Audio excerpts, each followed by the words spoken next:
and my guest, the lovely Spiridon. Hi. Hi. Alright, so I'm gonna wait for people to drop in.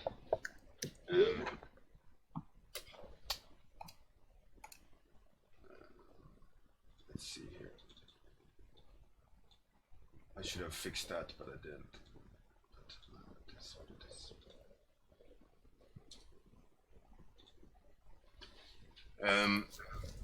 Anyways, bearded duo. Hell yeah. Quentin, Sharta, Amir, and I missed a few people that wrote in the beginning because I can't see the chat really because I have Mr. Spiridon, dude. Hey, boss. And Bjorn, dude, stream. Yeah.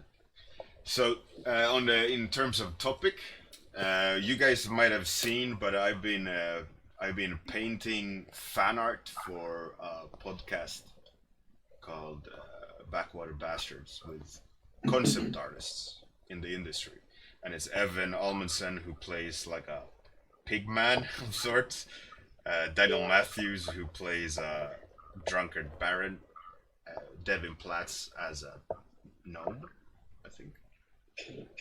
And it's a hilarious podcast where they play Dungeons and Dragons and record themselves. So I'm going to be doing one of the character designs today, which is the Baron, who loves to drink alcohol. And Spirit Dude here, I invited to talk about THU and Firestarter stuff.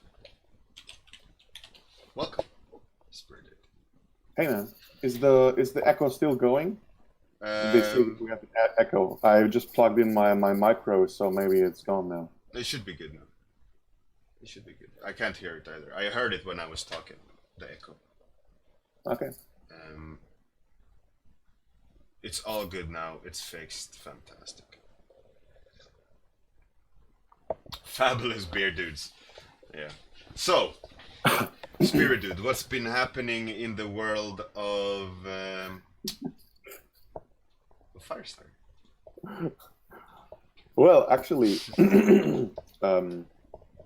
not that much, because I'm preparing for THU, just like many people are getting their portfolios ready, and just like they doing their business cards and all these things. I also need new business cards because we have a new logo and all these things. So I'm preparing a bunch of books that I will be taking with me to show people, because Facebook is a bitch. And I think the easiest way to reach people is still doing it directly by showing things around.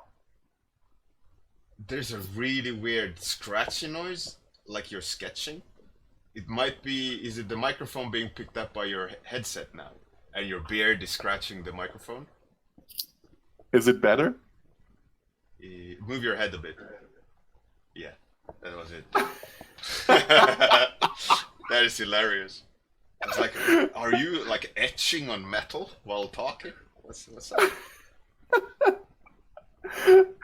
No, man. Oh, man, that is funny. All right. Now I gotta hold like this all the time. Wait a second. Wait a second. Let me try something. Yeah, you can definitely. Go back. Is there still an echo somewhere?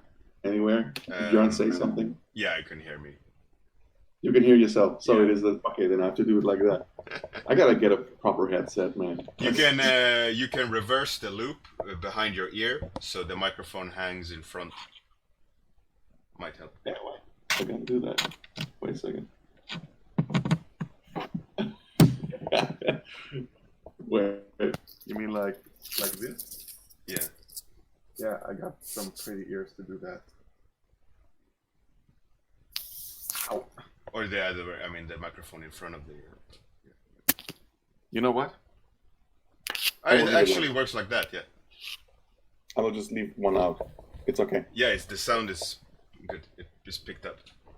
Yeah. So, where was I? Oh, yeah, the books that I'm preparing. Yeah. Um, yeah, I'm on it.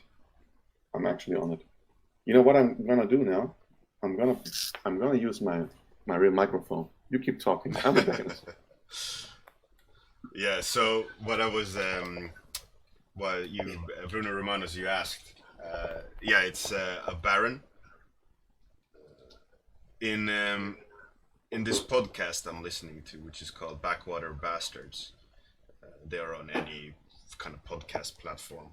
A bunch of concept artists are playing Dungeons and Dragons, and one of the characters played by Daniel Matthews, which is one of the organizers of industry workshops. He plays this drunk baron who loves alcohol and is completely inept at fighting. And it's such a really funny listen, and how they're interacting with each other and interacting on their quests and stuff. It's really a good listen.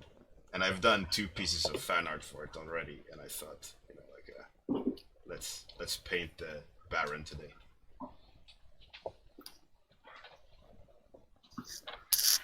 Yeah.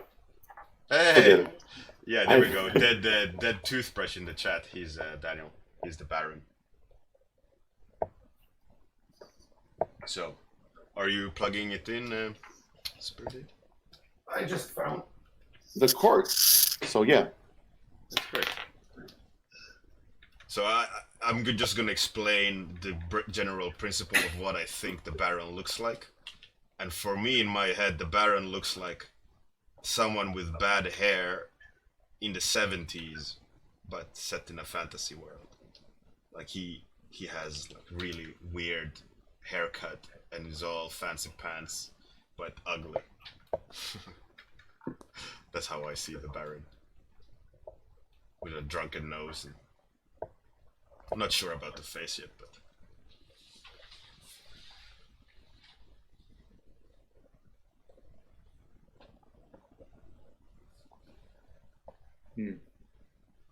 You hear me? Ricky. All right. I can when he starts talking, I can adjust the volume. So you guys tell me how Spiridude's sound level is, and I can adjust it. Hey, angry Yeti art, welcome. So say something, Spiridude. Yeah. Can you hear me properly? Yeah, I can hear you. Okay. And the sound levels are somewhat even as well.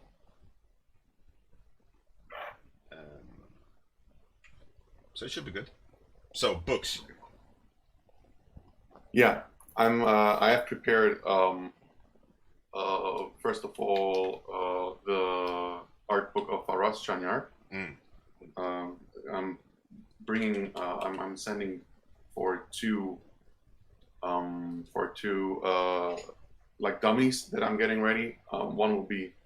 I think I will have one for THU in my bag, and show it around. And at the same time, I'm getting a dummy on the 21st of this month, which will be like a material and a few pages inside, like also your painting for the hardcover project. Oh, for the hardcover. So I will have porn with me. That must have been interesting. Going asking to print shop. She was writing me like. By the way, interesting content. And I'm already imagining the guys at the printer. You know, like when all the content is coming and they have to prepare the book. That will look fun. You might need to explain a bit what the hardcover is. Oh yeah, right. Hardcover. It's a book that is basically a little bit of a counter movement to all the restrictions that we get on social media, except for I'm sorry, except for Twitter. But usually when you go to the classics like Instagram or Facebook, you get a lot of this censorship thing, like bots are scanning the content for boobs and everything, and or dicks. So you get banned, like I was a few days ago, even though they state in their policy that they are totally fine with artwork depicting nakedness. They apparently don't really care about that, and still I was blocked for 2 days. They unblocked me for the third one, which was so nice of them, but still, it's kind of weird that they don't moderate these things properly. Yeah. It's not like they have the cash. Yeah, but I think it's by default, just like you say, a bot. Yeah, it's AI scanning everything. Also groups, of course, because I mean, even though we have a private group and everything, it's not like they care about that, because you can still send like weird stuff around with. Facebook is free, I think, for 13-year-olds already. I think you must be at least 13 to be able to use Facebook. So of course kids can see the material. I don't understand why other graphic content is not being censored compared to that. But well, that's America for you, I guess. I don't know. Yeah, violence. You mean? Yeah. Yeah. So hardcover is what exactly is it? Yeah. So it's 100 artists, more than 100 actually now. I've set the limit up a bit. Sending me their entries, which are explicit nude and maybe some would call it pornographic, artistic views. Like there's no real topic about it, because everybody can draw whatever they want. But we have just a few things that are not depicted, like fairies or underage stuff, of course, and rape and all these things. We don't want these in there, but it's mostly it's a book with erotic art. Yeah, with a purpose. We will see. So I've sent the material that I got from Gus, which might be like 18 pages. I've sent this to the printer, and they will actually prepare one dummy that looks like the mock-up that I had online. You know which one? The one that I had in group with the black cardboard and the foil stamping of copper foil on front. Oh, really? So I want to see how this actually looks. So it's a very expensive dummy, but I think it's something crucial to have when you want to show people what is possible and what the product will look like. Yeah. Yeah. That's great. And of course, I will take copies of Firestarter with me. At THU, we won't have copies there, but I will still have like 2 boxes to show them some sponsors and people who have worked on the magazine, so they get their copies. But how come you don't have it there? Is it not allowed, or just too much? Yeah, as far as I know, it's like they don't have any printed products for I don't know, like there are no printed products there. It's like a rule, I guess, for sponsors, I think. So there are no flyers and stuff to distract people, and at the same time, we don't have the magazine there. Although there's a bookshop, I believe it's still something different to have a magazine. I get it in a way. It's not like I'm not. It's not like I don't get it. I might be complaining about it, but I don't. Yeah, so Ricky, he asked if there's any names that you can share that participated in the book at hardcover. Oh Jesus, a shitload of names. I mean, I have a list. Rattle through them.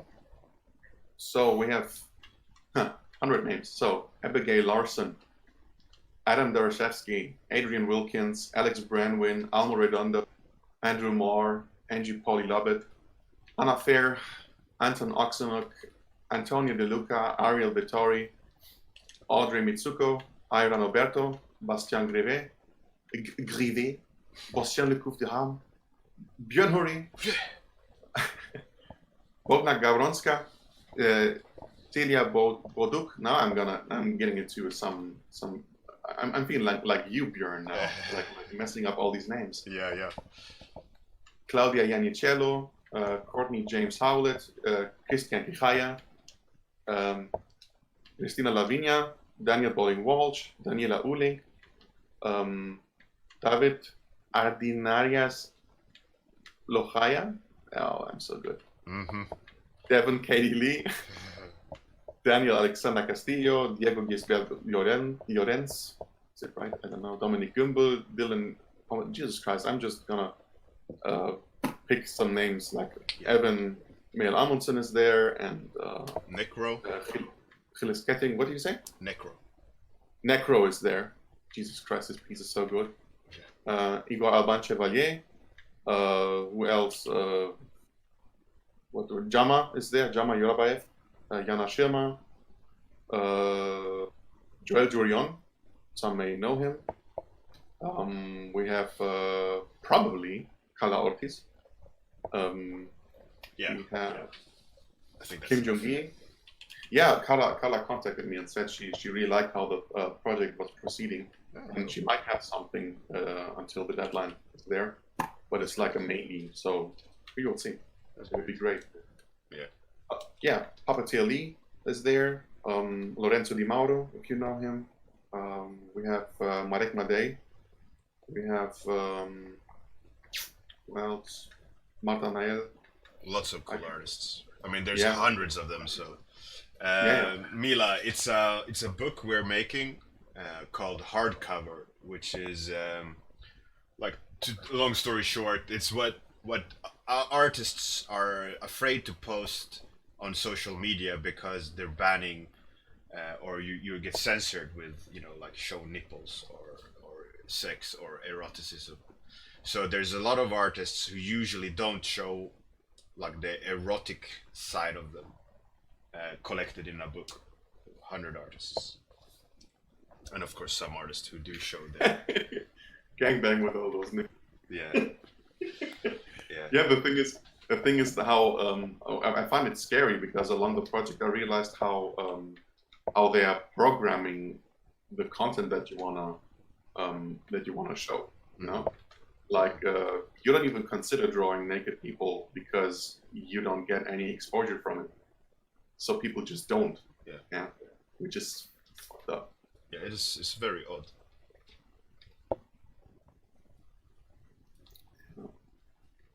Yeah, but I think this book will be quite interesting. I'm already the people who have contributed. It looks amazing. Yeah, it does. It's going to be a cool book. I know. How can I show some stuff? I can't show stuff, right? You don't have like. You can if you screen share. Yeah, but you get banned for it, right? Yeah, you can't show. You can't show.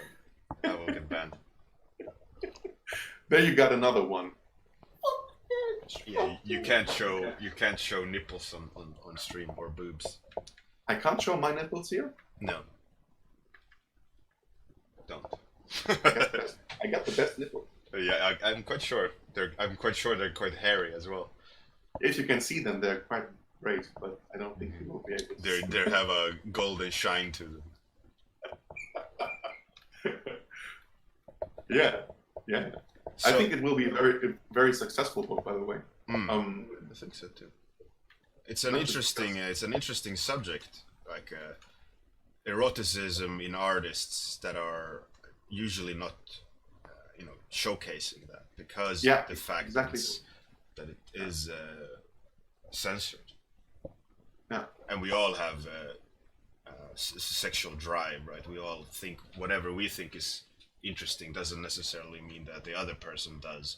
And what I think is really cool with that book is also that it's not just heterosexuality. It's like any shade of the prisma. Oh yeah, it's really cool. Yeah, that's. I think it's very important to show everything. Why not? Like. Yeah, it should be because it's part of sexuality, right? It's not just one color. Let me put something here. Okay. There you go. Oh yeah, that's the URL, hardcoverart.com. From there, you find everything. Basically, we set up a newsletter for everyone who wants to stay updated with the upcoming, like news that we have, and when the campaign starts, all these things. And you can also find the Twitter account there, because, like I said, Twitter gladly doesn't censor all this material. Mm. Yeah, That's great. So with this artist's art book, names, the guy that you're working on with now that you're Faras, you mean? yeah, Faras. Uh-huh. Is that almost finished? It is finished. They can't open hardcoverart.com. Why? Wait a second. This is the problem. Why not? Twitch chat usually, if there's HTTPS or HTTP, it will block it. If you say it's HTTPS and your host is not, if you haven't set it up correctly, it'll mismatch. Wait a second. Let me try something. Try this.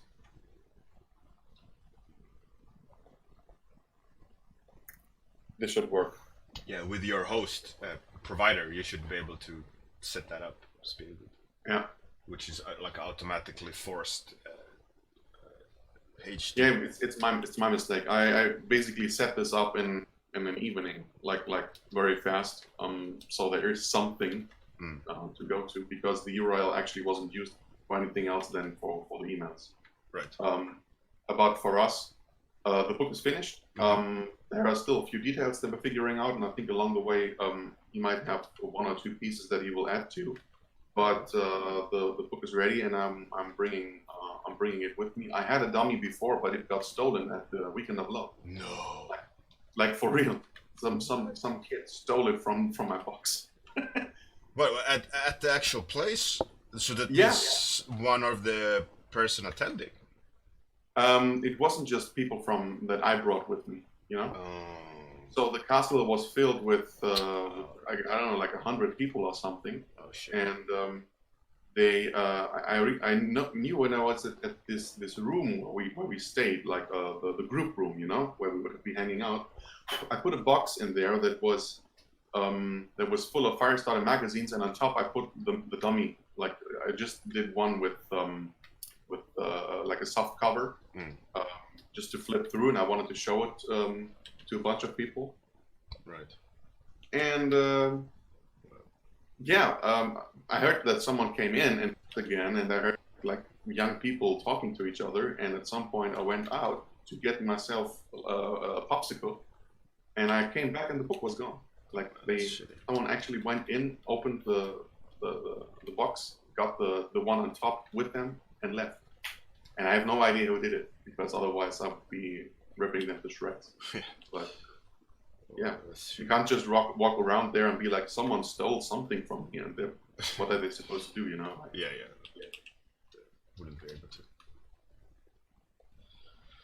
So I also saw that Tane 3 was announced.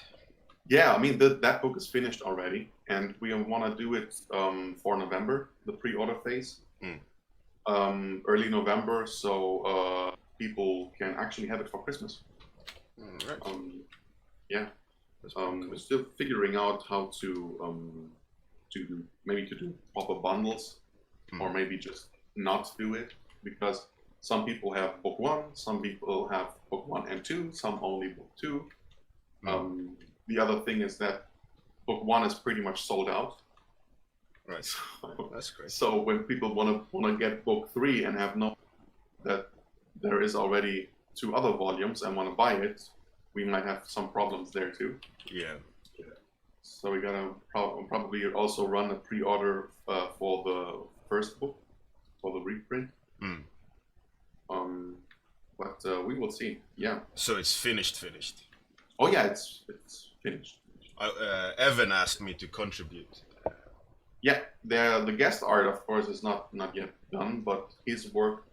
When I worked on book 2, I practically did book 2 and 3 together. Right.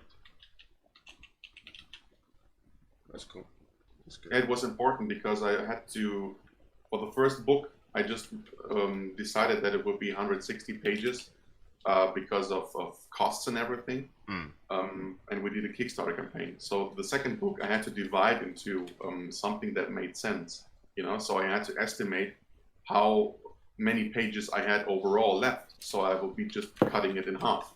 Yeah. So I had to finish both books. All right. Why not?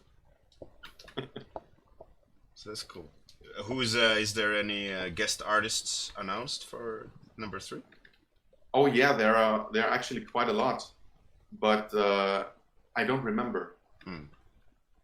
How many approximately in book 1 and 2 amount of guest artists have there been per? Oh, I think per book it was like 10 people. Oh, really? Yeah, so 20 so far, with the next one 30, maybe a few more. I don't know. It's pretty cool. Yeah, we just went with it, you know. Like some people started posting guest art, and I was like, yeah, why not putting it in the book?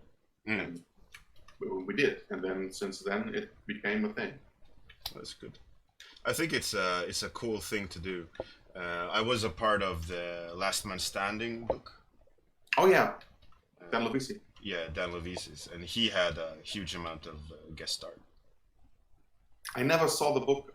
I mean, I went to his place then, and I think he showed me his copy, but I never had time to actually flip through it with time because we were short of time, and he did a pitch of his second installment, and that already took a lot of time, and he was very passionate about it, explaining everything, and so I never really looked into LMS in detail. Yeah. It's a cool book. Wow. Is that your what was that? The background? Yeah, wallpaper? Yeah, it's an artist, a Russian artist, I think. Really, that really looked good. Great. Yeah. That looked impressive. I shared it on my Discord. Okay. It is an amazing one. Here was my piece for the LMS book. I designed some characters of my own. Oh yeah. 4 armed assassin girls. That looks so dope, man. It was fun to do. And it made it to the print. You said it didn't. It didn't make it to the print. It made it to the print. Oh, okay. Very cool. Yeah, it was good fun. Yeah, so I saw that one person had taken over the Firestarter Instagram, was it, or Twitter? Yeah, for you mean for Russia? Yeah. Anastasia, was it? You probably met her at Endless Workshop. Yeah. So how did that workshop go? I think very good. I mean, I think it was Ramon Nunez, Pablo Carpio, Marko Đurđević was there too. I saw that. Yeah. And well, she told me that it was great. She will write a review, which will be in the magazine in the next one, because we start making reviews on our own now. Oh, that's great. Yeah, we have to. It's I mean, I get it. It's interesting information, but at some point, it just gets a boring kind of content, you know, to have people just represent themselves all the time. Yeah. So in a journalistic sense, it would make it would be an argument to actually read the magazine to see what we think about it. Yeah. Like from a visitor's perspective. Yeah, exactly. It's more work, of course, and this is the reason for the Patreon, you know, to compensate people for all this writing. But I think in the end, everybody will profit from it. Yeah, and we do these Instagram takeover things like as often as we can. I kind of missed it for the Pixelatl, the one in Mexico, which is it's a shame. I really, I simply forgot. Because it is a great event, a very big one, and it's like 2,000 people, I think, 2,500. Wow. A totally different scale. That's crazy. Yeah, it is. And they have two of these. There's also the Creativa. It's also in Mexico, the same size. And overseas, there's a lot happening. I think there is another one happening now in Brazil, which is called Unhide. And it's from a school. And also, they create a very big event there. We will see. Yeah, what I miss with people going to workshops is like the sensation of being there. I think what you guys did really well was when you were, was it playgrounds or was it industry workshops where you had like couch podcast in the workshop? We had at playgrounds we had this little sit-in, where I think we had like 30 or 50 people in the audience or something that were sitting there, and we put some chairs together, and it was really quickly set up. And people we had a live stream of everything, and people could watch. I mean, we still have it on our YouTube account, and the recording is like really shitty. But we will make up for it, I think, at some point. Yeah, but I think that is what was a really cool aspect, and that felt very organic, and that you're actually at the workshop, and you get a sense of the workshop. I think that would be a cool thing to do on when there's an Instagram takeover. Obviously, not everyone is able to record and talk, but some sort of try to record 30 seconds a day or a minute a day walking through the workshop or something. It's I was thinking a lot about this thing, because I mean there were so many events that did stuff like THU TV, or like Iron Mac also recorded everything, and I was thinking about how this could be probably be something that Firestarter would do in terms of producing something together with the organizers of the events and have people look into it. But the thing is, to do this properly, the production costs are just you can't really do that, and unless some crappy mobile recording, you can't do anything. Yeah, it's a shame. It is. Oh, time's up. Time is up. We didn't even talk about what we wanted to talk about. Did you realize that? No, I know. So much to talk about. You can. You're welcome tomorrow and talk what you need to talk about. Okay, let me check. I don't know what my schedule says about. Oh, or any other day is okay. My door is always open. Cool. All right. Thanks for having me. My pleasure. All right. That's it. Here's the Baron from the Backwater Bastards, which is a hilarious D&D podcast with concept artists being the characters in the storyline.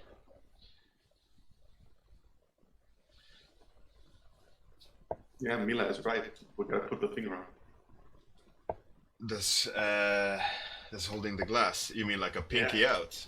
Yeah. Wait, I thought he kind of already has it, but.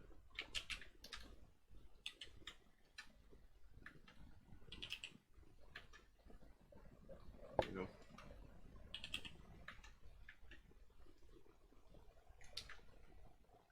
I guess pinky out.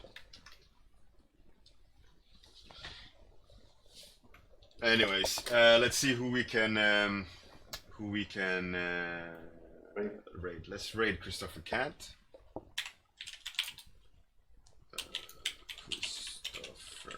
and have a fantastic day, everyone. Good night, and all that jazz. Have a good one. Thank you, Spiridon dude, for joining in and talking about books and THU. Anytime. See you guys tomorrow.